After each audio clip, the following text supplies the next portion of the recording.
இது வந்து எதனால் ஏற்படுது? இந்த தாமதமாகாமல் தடைகள் ஏற்படாமல் நம்ம ஒரு விஷயத்தை சாதிக்கணும், நம்ம நினைக்கிறது நடக்கணும் அப்படின்னா அதற்கு ஏதாவது வழிபாட்டு முறைகள் இருக்கா?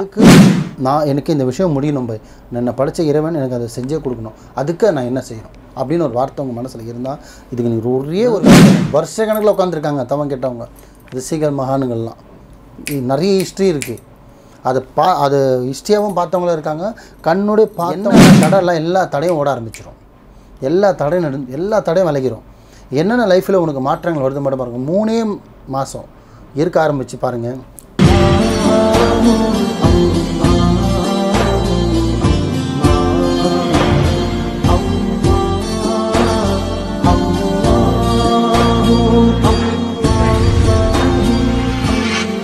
மர்ஜின்ம நேயர்கள் அனைவருக்கும் அன்பான வணக்கங்கள். புயல் காவாங்கரை ட்ரிபிள் எம் டவர்ஸில் இருக்கக்கூடிய மாலிக் குருஜி அவர்களை தான் சந்திக்க வந்திருக்கோம்.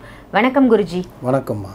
குருஜி, இன்னைக்கான தலைப்பு என்ன, டாபிக் என்ன அப்படின்னு பார்த்தீங்கன்னா, இப்போ வந்து நிறைய விஷயங்கள் நம்ம செய்வோம், நிறைய விஷயங்களை எதிர்பார்ப்போம்.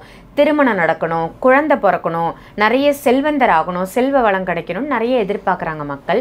அதில் வந்து தடைகள் வருது, இல்லை தாமதங்கள் ஏற்படுது. நம்ம என்னதான் முயற்சி பண்ணாலும் அது நடக்காமல் டிலே ஆகிக்கிட்டே போகுது. இது வந்து எதனால் ஏற்படுது? இந்த தாமதமாகாமல் தடைகள் ஏற்படாமல் நம்ம ஒரு விஷயத்தை சாதிக்கணும், நம்ம நினைக்கிறது நடக்கணும் அப்படின்னா அதற்கு ஏதாவது வழிபாட்டு முறைகள் இருக்கா? எல்லாம் கேட்டிங்கம்மா. இப்போ இருக்கிற மக்களுக்கு முக்கியமாக ஒரு தேவையான ஒரு விஷயம் என்னென்னு பார்த்தீங்கன்னா, எல்லாருக்குமே ஆசை இருக்குது. எல்லாத்துக்குமே நல்ல ஒரு நிலைமையில் வரணும், எல்லாமே ஒரு ஸ்டேஜில் வரணும், தன் பிள்ளை நல்லா வளரணும், நல்லா படிக்கணும், நல்லா மார்க் எடுக்கணும், நல்ல ஒரு வேலையில் உட்காரணும், தன் ஹஸ்பண்ட் வந்து பிஸ்னஸில் முன்னேற்றம் வரணும், தன் பொண்ணுக்கு வந்து நல்லா வரணும், பையன் நல்லா மார்க் எடுக்கணும். எல்லாருக்குமே ஒரு ஆசை இருக்குது, இன்க்ளூடிங் மீ. நானாக இருந்தாலுமே எனக்கு அந்த ஆசை இருக்குது. ஸோ அந்த மாதிரிலாம் ஆசை இருந்தோம். ஏதோ ஒரு சூழ்நிலை அந்த தடை நடந்துக்கிட்டே இருக்குது, தடைப்பட்டுகிட்டே போகுது. நம்ம எதிர்பார்க்குறது பண்ணவே முடியல. செய்யணும்னு என்ன சொல்கிறேன்னா, கை கெட்டுறது வாய் கெட்டலன்னுவாங்களே, அந்த மாதிரி கிட்ட வருது, தட்டு போயிடுது, அது என் கைக்கு வந்து சேர மாட்டேங்குது. படிக்கணுன்ற எண்ணம் வருது, படிக்க மாட்டேறான். வேலைக்கு போகணுன்ற எண்ணம் வருது, போக மாட்டேறான். வருமானம் வர மாதிரி இருக்குது, கையில் தங்க மாட்டேங்குது. ஸோ இதுதான் மனுஷனோட எல்லாருக்கும் இருக்கிற ஒரு மைனஸ்ஸு. ஏன்னா எதிர்பார்ப்பு எல்லாருக்கும் இருக்குது, ஆனால் எல்லாருக்குமே கிடைக்குதான்னு கேட்டால் இல்லை. சில பேருக்கு கிடைக்கிது, சில பேருக்கு கிடைக்கிறதில்ல. அப்போது இருக்கும்போது நம்ம எவ்வளவோ பரிகாரம் பண்ணுவாங்க, எவ்வளவோ கோயிலுக்கு போவாங்க, சித்தர் வழிபாடு பண்ணுவாங்க, தெய்வ வழிபாடு பண்ணுவாங்க, என்ன சொல்கிறது, எந்த ஒரு அவங்க இஷ்ட தெய்வ ஏதோ குலதெய்வ வழிபாடு ஏதோ ஒரு வழிபாடு பண்ணிக்கிட்டு தான் இருப்பாங்க. ஆனால் இவ்வளவும் பண்ணி நடக்க மாட்டேங்குது. நானும் உங்ககிட்ட எக்ஸாம்பிள் என்னையே எடுத்துக்கல, உங்ககிட்ட பரிகாரம் பண்ணியிருக்கேன், நிறைய பாய்கிட்ட பரிகாரம் பண்ணியிருக்கேன், இந்து மக்கள்கிட்ட பண்ணியிருக்கேன், எவ்வளோ பண்ணி நடக்க மாட்டேங்குது ஆனால் உங்ககிட்ட பண்ண சில நடக்குது, சில நடக்கலைன்றாங்க. இதுக்கெல்லாம் நான் என்ன பண்ணணும் இதுக்கு எனக்கு இந்த விஷயம் முடியணும் என்னை படைச்ச இறைவன் எனக்கு அதை செஞ்சே கொடுக்கணும், அதுக்கு நான் என்ன செய்யணும் அப்படின்னு ஒரு வார்த்தை உங்கள் மனசில் இருந்தால் இதுக்கு நீங்கள் ஒரே ஒரு விஷயந்தான், சும்மா இருக்கணும். என்ன இருக்கணும்? சும்மா இருக்கணும். அந்த சும்மா இருக்கிறதுக்கு அர்த்தம் என்னென்னு கேட்டிங்கன்னா, ஒரு மாதத்தில் 30 நாள், வாரத்தில் 7 நாள் இருக்குது, ஒரு வருஷத்தில் 365 நாள் இருக்குது. இந்த நம்ம எக்ஸாம்பிள் ஒரு 80 வயசு வரை வாழ்கிறேன்னு வச்சிங்களேன், இத்தனை வருஷத்துக்கு இறைவன் நம்மளுக்கு எவ்வளவோ நல்லது பண்ணுறான். அந்த இறைவனுக்கு திருப்பி நம்ம என்ன பண்ணுறோம்? ஃபஸ்ட்டு அது ஒன்று இருக்குது. ஸோ தொழுகிறவங்க கடமையை செய்வாங்க, ஹஜ்ஜுக்கு போவாங்க, தொழுவாங்க, ஜக்காத் கொடுப்பாங்க. ஸோ நிறைய விஷயங்கள் இருக்குது. இப்போ இந்து மக்கள் என்ன பண்ணுவாங்க? தீ மிதிப்பாங்க, சாமி கும்பிடுவாங்க, கோயிலுக்கு போவாங்க, அங்கபட்சம் பண்ணுவாங்க, நிறைய விஷயங்கள் இருக்குது. நல்லது பண்ணுவாங்க, அன்னதானம் பண்ணுவாங்க, இதெல்லாம் ஒரு விஷயம் இருக்குது. இப்போ மேரி மாதாக்கு பண்ணும்போது ஒன்றுத்துக்கு ஒரு விஷயங்கள் இருக்குது, ஒரு வழிபாடு, ஒரு கோட்பாடு இருக்குது. ஆனால் சரிசமமாக இருக்கணும் எதுனா ஒன்று பண்ணாலும் எனக்கு நடக்கணும். இதுக்கு என்ன பண்ணணும்னா, நீங்கள் ஆணாகட்டும் பெண்ணாகட்டும், பிள்ளைகளுக்காக சரி, தன்னுக்காகவும் சரி, தன் கணவருக்காகவும் சரி, பிள்ளைங்களுக்காக சரி, அதேமாதிரி மனைவிக்காக கணவனாக இருக்கலாம், பெண்ணு மட்டும்தான் இருக்கணும் நீங்கள் என்ன ஐடியாலாம் கிடையாது. எந்த இறைவனும் சொல்ல புருஷன் நல்லா இருக்குன்னா பொண்டாட்டி மட்டும் தான் பண்ணணும், பொண்டாட்டி நல்லா இருக்கணும் புருஷனும் செய்யலாம். எப்படி எதுக்காக அந்த சும்மா இருக்கணும்னு சொல்கிறோம் அப்படின்னா, அது வந்து பார்த்திங்கன்னா ஒரு ஜஸ்ட் ஒரு ஃபன்னுக்காக சொன்னது. எப்படி இருக்கணும்னா, நிறைய பேர் பார்த்திங்கன்னா இறைவன்ட்டையும் சரி தவம் கேட்கும்போது என்ன பண்ணுவாங்கன்னா, பச்சை தண்ணி கூட பல்லப்படாது, இப்படி தான் தவம் கேட்டாங்க. வருஷ கணக்கில் உட்காந்துருக்காங்க தவம் கேட்டவங்க, ரிஷிகள் மகான்கள்லாம். நிறைய ஹிஸ்ட்ரி இருக்குது. அது ஹிஸ்ட்ரியாகவும் பார்த்தவங்களும் இருக்காங்க, கண்ணுடைய பார்த்தவங்களும் இருக்காங்க. இன்றைக்கு பொழுது ஸ்டில் கூட பார்த்திங்கன்னா நிறைய பேர் உணவு எடுக்காமையோ பல வருஷம் வாழ்ந்துட்டுருக்காங்க. தெரியுங்க, நம்புவீங்களா? நம்ப முடியாது, ஆனால் இருக்காங்க. இதே நம்ம தமிழ்நாட்டில் இருக்காங்க எவ்வளோ மகான்கள்.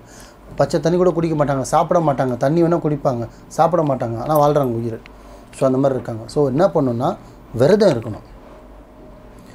தன் மனைவி கணவன் வாழ்க்கையில் முன்னேறணும், நானும் முன்னேறணும், பசங்க படிக்கணும், நல்லா வாழ்க்கையில் முன்னேறணும். என்ன பண்ணணும், மாதத்தில் ஒரு நாள், எப்படி மாதத்தில் ஒரு நாள்.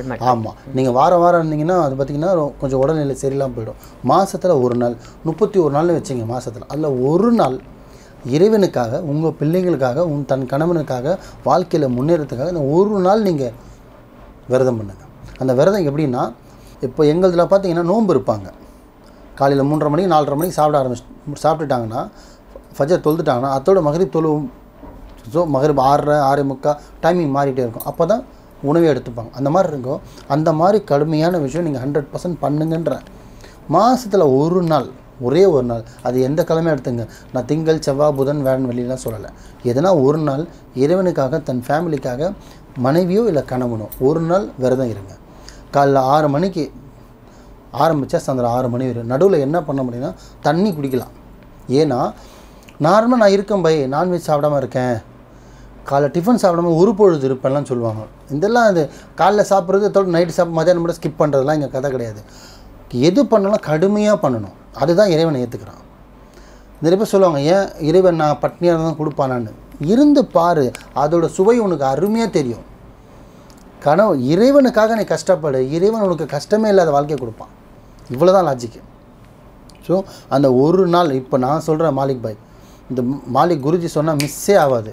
ஒரு நாள் ஆணோ பெண்ணோ தன் லைஃபுக்காக, தன் மனைவிக்காக, தன் கணவனுக்காக, அப்பா அம்மாக்காக, லவ்வருக்காக, எதுவாக இருக்கட்டும், ஒரு நாள் அதில் 6 மணிலேருந்து சாயந்தரம் 6 மணி வரும் இப்படின்றதுக்குள்ளே ஓடிடும். நீ வேலைக்கு போறியோ தூங்கிட்டே இருக்கியோ, அதை பற்றி பிரச்சனை இல்லை. ஆனால் ஒரு நாள் ஃபுல்லாகவே விரதம் இருக்கணும். தண்ணி மட்டும் தான் நடுவில் குடிக்கணும். வேறு எதுவுமே பல்லில் படக்கூடாது. இது யாருக்காகனா தன் ஃபேமிலிக்காக, உனக்காக, இறைவனுக்கு கொடுக்குறத நினச்சிக்கிட்டு இருந்து பாருங்கள். என்னென்ன தடைலாம் எல்லா தடையும் ஓட ஆரம்பிச்சிடும். எல்லா தடையும் விலகிடும். என்னென்ன லைஃப்பில் உனக்கு மாற்றங்கள் வருது மட்டும் பாருங்கள். 3 மாதம் இருக்க ஆரம்பித்து பாருங்கள். வாழ்நாள் இருக்கிற பிரபஞ்சத்தில் வாழ்கிற வரை நீங்கள் இருப்பீங்க. இறைவனுக்காக அந்த ஒரு நாள் ஒதுக்கி பாருங்கள், நல்லதே நடக்கும். ஸோ இது ஒன்று மட்டும்தான், ரொம்ப பெருசாக வேணும். திருப்பி சொல்கிறேன், ஆணோ பெண்ணோ கணவனோ மனைவியோ தந்தையோ தாயோ யாருக்காக யாரோனாலும் சரி, யாருக்கு ஒன்றா இருந்துட்டு போட்டோம், ஏன் மச்சானாக இருக்கட்டும், மாமாவாக இருக்கட்டும், இருங்க அவருக்காக. ஒரு மனிதனுக்காக நீ இருக்கிற அப்படின்னா அப்போ உன்னை இறைவன் எங்கே வச்சுப்பான், அவனை எங்கே வச்சுப்பான்னு பார். தன் மனைவி உடம்பு சரியில்லையா, ஒரு நாள் அவங்களுக்காக நீ விரதம் எடுத்துப்பார். கணவனுக்கு உடம்பு சரியில்லையா, ஒரு நாள் விரதம் எடுத்துப்பார். படிப்பு பசங்க ஏற மாட்டேங்க, அந்த படிப்புக்காக ஒரு நாள் இருந்துப்பார். வாழ்க்கையில் முன்னேற முடியலையா, ஒரு நாள் இருந்துப்பார். மாதத்தில் கல்யாணம் பொண்ணுக்காக நடக்கலையா, இறைவனை வேண்டிக்கிட்டு. ஆனால் என்னென்னா காலையில் 5:30 மணிக்கெலாம் எந்திரிச்சு குளிச்சுட்டு மைண்டை சுத்தமாக வச்சுட்டு உடனே சுத்தமாக வச்சுட்டு நீங்கள் எந்த தெய்வ வழிபாடு பண்ணுறீங்களோ உட்காந்து ஆத்மாத்மமாக வேண்டணும். இறைவா, இன்றைய பொழுது உனக்காக நான் சமர்ப்பிக்கிறேன், உனக்காக நான் கொடுக்குறேன், இந்த ஒரு நாள் ஃபுல்லாகவே நான் உனக்காக கொடுக்குறேன், உனக்காக மட்டுமே இது சேரும் அப்படின்ற மாதிரி இருந்துட்டு மனசில் வேண்டிக்கிட்டு சும்மா எந்திரிச்சோம் இன்னைக்கு பாய் சொல்லிட்டாரு அப்படின்னு சாப்பிடாமல் தூங்கி இருக்கிறதுக்கு பேர் கிடையாது. 5:30 மணிக்கெலாம் எந்திரிக்கணும். பிரம்மத்தில் 5 மணிக்குள்ள எந்திரிக்கலாம். எந்திரிச்சு குளிச்சுட்டு மைண்டையும் மனசையும் சுத்தமாக வச்சுட்டு எந்த சாமி படம் வச்சுருக்கீங்களோ இல்லை கோயில் வச்சுருக்கீங்களோ அன்றைய பொழுதில் மெயினாக அதுதான் செய்யணும். பக்கத்தில் கோயில் இருந்தால் கோயிலேருந்து ஸ்டார்ட் பண்ணுங்கள். இல்லை வீட்டிலே சாமி படம் இருந்தால் அங்கேயே நின்று ஸ்டார்ட் பண்ணுங்கள். ஸ்டார்ட் பண்ணிட்டு இன்றைய பொழுது உனக்காக மட்டுமே சமர்ப்பணம் சொல்லிவிட்டு அண்டு இருக்க ஆரம்பித்து பாருங்கள். ஃபஸ்ட்டு மாதம் கஷ்டமாக தெரியும், 2வது மாதம் கஷ்டமாக இருக்கும், அடுத்த மாதம்லாம் உங்களுக்கு அது ஒரு பழகிடும். நீங்கள் 10 பேருக்கு சொல்வீங்க, இதை 10 பேர் செய்வாங்க, அதில் 100 பலன் நடக்கும், நடந்தே தீரும். இந்த மாலிக் குருஜி உங்களுக்காக நான் சொல்கிறேன், நல்லதே நினைங்க, நல்லதே செய்யுங்க, நல்லதே நடக்கும். ரொம்ப அருமையான தகவலாக கொடுத்தீங்க குருஜி. கடுமையான விரதம் இருந்தாலும் நம்ம கேட்டது கிடைக்கும், நினச்சது நடக்கும் அப்படின்னு சொல்லியிருக்கீங்க. ரொம்ப சிறப்பான தகவல். நன்றி. நன்றிம்மா.